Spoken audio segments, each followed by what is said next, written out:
एक और कलाकार पेहारा से चल के आए हैं पवन सिंह। ये पवन जी यहाँ हैं, उनसे आग्रह है कि आप भी जो है आशीर्वाद भैया का लीजिए और अपने गाने को प्रस्तुत कीजिए।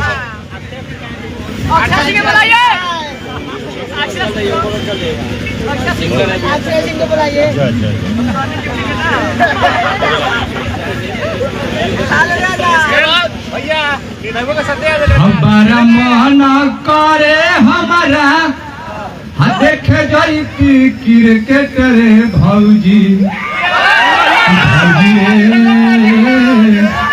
देखे हम जाती क्रिकेट घोड़ा साहन रे भौजी की भौजी रे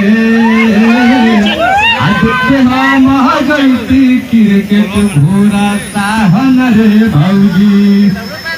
अरे अरे बाबू रे, अरे भाई का हो रहा है रे? हो का हो? अरे नहीं खजानत, अरे भाई क्रिकेट में हो कहता हो घोड़ा साहन। अरे बाबू रे का बोला है? फिर से बोलना, एक बार फिर से बोलो। स्वागत है। अरे घोड़ा साहन में आप लोग जुड़ जाइए। अवधेश मिश्रा जी भोजपुरी के सुपर स्टार नायक अवधेश मिश्रा जी पहुंचे हुए हैं घोड़ा साहन में, भोजपुरी के गिदर। अरे वहाँ के नाम तो बड़ी हम सुनने बानी रे। अरे दिग्गज कलाकार है भोजपुरी इंडस्ट्री से श्री अवधेश मिश्रा जी आवटे कार। हाँ काका अवधेश मिश्रा जी। अरे बाप रे बारे, ध्यान से, बुढ़िया को नहीं जानने देना है, बुढ़िया को नहीं, न तो बुढ़िया जान जाएगी ना। अरे बाप रे बाप, जो फिल्म में बड़ी निगेटिव रोल करता है अवधेश मिश्रा। अरे बुढ़िया को बचा के रखना है, नहीं बचाना है। अरे भाई कार छोटा करेगी। अरे अरे बाप रे बारे, नहीं पूछो, हम अकेले ही चल जाएंगे, तुम लोग नहीं जाना।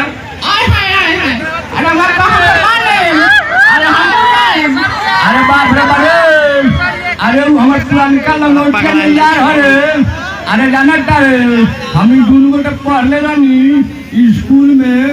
अरे बाप रे बारे, केहू के कहला फुसल में नई है। अरे केहू के कहला फुसल में नई है। अरे की बार राना रंजित सिंह के जीतई है।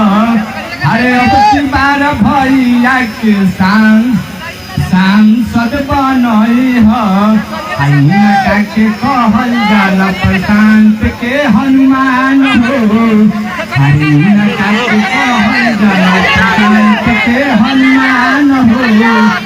अब की बार भैया के सांसद बनई है। अब की बार राणा रंजित सिंह के सांसद बनई है।